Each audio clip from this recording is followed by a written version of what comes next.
Assalamualaikum warahmatullahi wabarakatuh. Selamat pagi anak-anak ibu guru. Bagaimana kabarnya? Semoga kita semua dalam keadaan sehat walafiat. Amin. Pada pertemuan kali ini kita akan belajar tematik. Sebelum memulai pelajaran, bersama-sama kita membuka materi hari ini dengan membaca lafaz basmalah. Bismillahirrahmanirrahim. Disiapkan terlebih dahulu ya buku tematik 5D-nya. Sebelum ke pembahasan materi, kita terlebih dahulu mengetahui tujuan pembelajaran pada pertemuan kali ini. Tujuan pembelajarannya yaitu yang pertama, siswa dapat menyebutkan organ peredaran darah pada manusia. Yang kedua, siswa dapat menjelaskan fungsi organ peredaran darah pada manusia. Yang ketiga, siswa dapat menjelaskan sistem peredaran darah pada manusia. Yang keempat, siswa dapat menyebutkan jenis-jenis pantun. Dan yang terakhir, siswa dapat membedakan jenis-jenis pantun berdasarkan isi.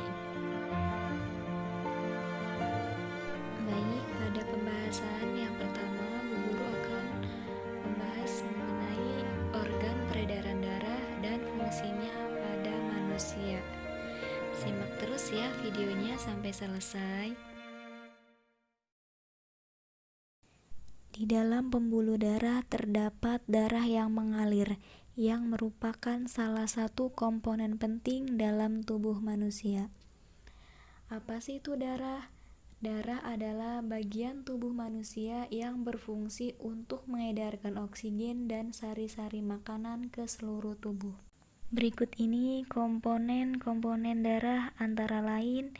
Yang pertama, eritrosit atau yang disebut sel darah merah, berfungsi untuk mengangkut oksigen dan karbon dioksida.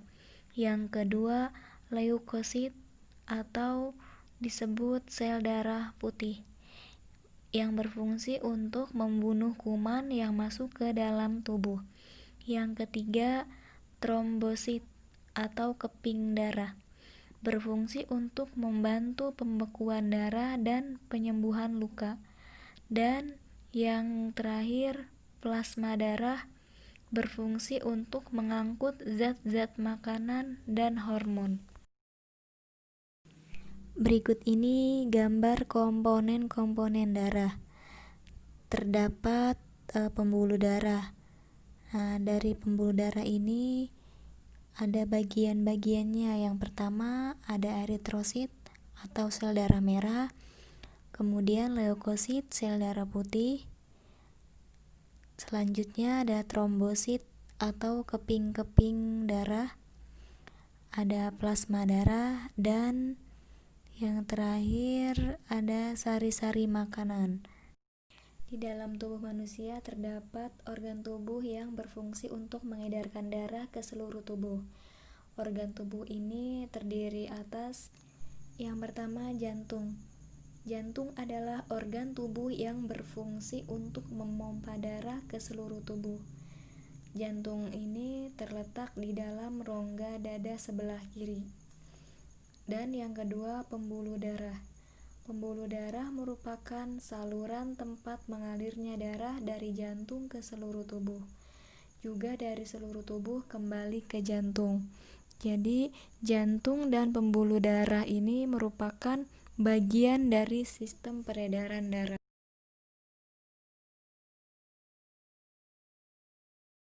Perhatikan gambar sistem peredaran darah pada manusia. Yang pertama yaitu jantung. Di dalam gambar ini, jantung terdapat dua bagian, yaitu vena dan arteri. Pada gambar ini, bagian vena menunjukkan berwarna ungu dan bagian arteri menunjukkan berwarna coklat. Pada gambar ini, jantung memiliki beberapa komponen. Yang pertama, aorta atau arteri terbesar.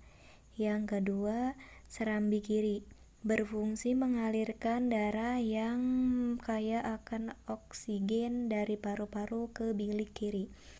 Yang ketiga, katup berfungsi menjaga aliran darah agar tetap searah. Yang keempat, bilik kiri berfungsi memompa darah kaya oksigen ke seluruh tubuh. Yang kelima, serambi kanan berfungsi mengalirkan darah yang kaya akan karbon dioksida ke bilik kanan. Dan yang terakhir, bilik kanan berfungsi memompa darah yang kaya akan karbon dioksida ke paru-paru. Kemudian gambar yang kedua yaitu pembuluh darah. Di dalam pembuluh darah ini terdapat jantung, pembuluh nadi atau arteri, pembuluh balik atau vena, kemudian ada rongga pembuluh darah dan sel darah merah. Setelah kita mengetahui bagian atau komponen yang terdapat pada jantung, lalu bagaimana cara kerja jantung? Cara kerja jantung yaitu jantung dapat mengembang atau relaksasi dan menguncup atau kontraksi. Pada saat jantung berelaksasi, jantung menerima darah. Darah dari seluruh tubuh masuk ke serambi kanan, sedangkan darah dari paru-paru menuju ke serambi kiri. Kemudian, serambi berkontraksi dan darah dari serambi dipompa ke bilik kanan dan bilik kiri. Darah yang ada di bilik kanan dipompa ke paru-paru, sementara itu, darah yang ada di bilik kiri dipompa ke seluruh tubuh. Dari jantung, darah dipompa ke seluruh tubuh melalui pembuluh darah.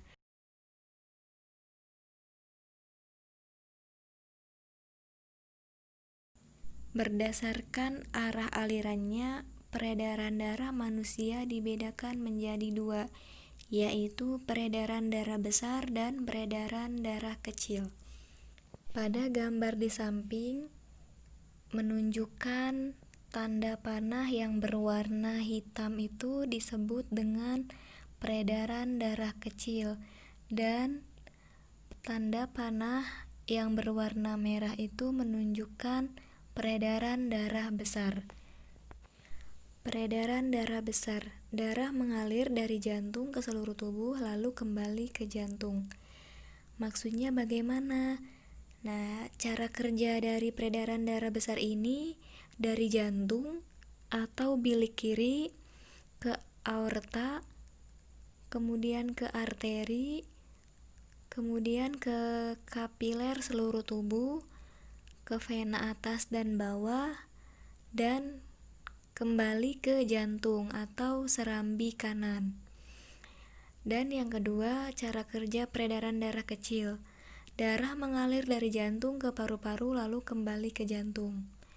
Maksudnya dari jantung atau bilik kanan ke arteri paru-paru, kemudian ke vena paru-paru, dan kembali ke jantung atau serambi kiri.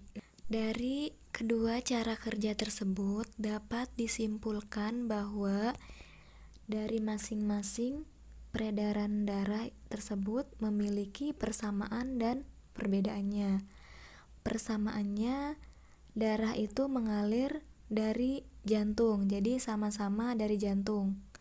Yang membedakan, jika peredaran darah besar itu dimulai dari jantung atau bilik kiri, kemudian ke seluruh tubuh lalu kembali ke jantung atau serambi kanan, sedangkan peredaran darah kecil itu dimulai dari jantung atau bilik kanan, lalu ke paru-paru, kemudian kembali ke jantung atau serambi kiri.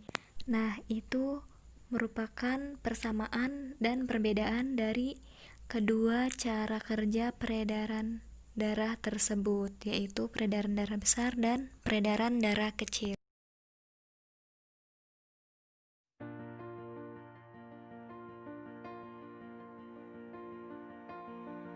Untuk pembahasan selanjutnya yaitu mengenai pantun. Apa sih itu pantun? Pantun adalah bentuk puisi Indonesia atau Melayu yang tiap baitnya biasanya terdiri atas 4 baris dan bersajak AB. Dalam setiap baris terdiri atas 8 sampai 12 suku kata. Baris pertama dan baris kedua disebut sampiran untuk mengantarkan rima. Selanjutnya baris ketiga dan keempat disebut dengan isi. Berikut contoh pantun. Belajar kelompok di rumah Bertin, belajar sambil makan tahu bulat, lari pagi secara rutin, jantung sehat, tubuh kuat. Dari contoh pantun tersebut, baris pertama dan kedua disebut dengan sampiran, dan baris ketiga dan keempat disebut dengan isi. Selain memiliki sampiran dan isi, pantun tersebut juga memiliki ciri-ciri berikut. Yang pertama, pantun tersebut terdiri atas 1 bait dan 4 baris. Yang kedua, tiap baris terdiri atas 8 sampai 12 suku kata. Yang ketiga, baris pertama dan ketiga diakhiri bunyi in, diberi simbol A. Yang keempat, baris kedua dan keempat diakhiri bunyi at, diberi simbol B. Dengan demikian, pantun tersebut memiliki pola sajak atau bunyi akhir AB.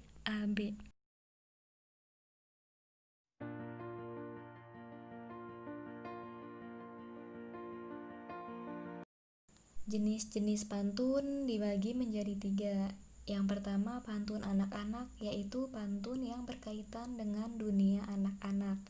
Contohnya, dengarlah nyanyian si burung ketilang, menyanyi merdu di pucuk dahan. Hatiku senang, hatiku riang, bersama teman main di taman. Kemudian, yang kedua, pantun orang muda, yaitu pantun yang berkaitan dengan dunia orang muda. Contohnya, ke rumah paman pergi bertamu, tak lupa membawa buah tangan. Anak muda menuntut ilmu, rajin belajar demi masa depan. Jenis pantun yang terakhir yaitu pantun orang tua, yaitu pantun yang berkaitan dengan nasihat orang tua, agama, dan adat. Contoh pantun ini yaitu, simpanlah harta di dalam peti, jarum di pasir tidak terlihat, bersifat jujur bersihkan hati, kemana pergi pasti selamat. Yang terakhir, jenis-jenis pantun berdasarkan isi. Yang pertama, pantun nasihat, yaitu pantun yang mengandung pesan agar selalu berbuat baik. Yang kedua, pantun jenaka, yaitu pantun yang berisi lelucon dan mengundang tawa. Yang ketiga, pantun teka-teki, yaitu pantun yang berisi teka-teki atau pertanyaan. Yang keempat, pantun kepahlawanan, yaitu pantun yang isinya berhubungan dengan semangat kepahlawanan. Yang terakhir, pantun kias, yaitu pantun yang berisi kata-kata kias atau perumpamaan yang mengandung makna. Nah, itu merupakan jenis-jenis pantun berdasarkan isi. Untuk tugasnya, buka buku paket tematik 5D halaman 6. Silahkan Ananda mengerjakan di buku tulis.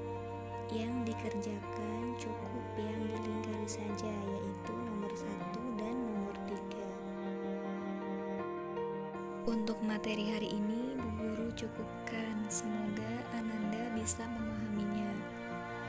Dan jangan pernah bosan untuk belajar. Tetap semangat dan jaga kesehatan. Kita akhiri materi hari ini dengan bersama-sama membaca lafadz hamdalah. Alhamdulillahirabbil alamin. Kurang lebihnya Bu Guru mohon maaf. Assalamualaikum warahmatullahi wabarakatuh.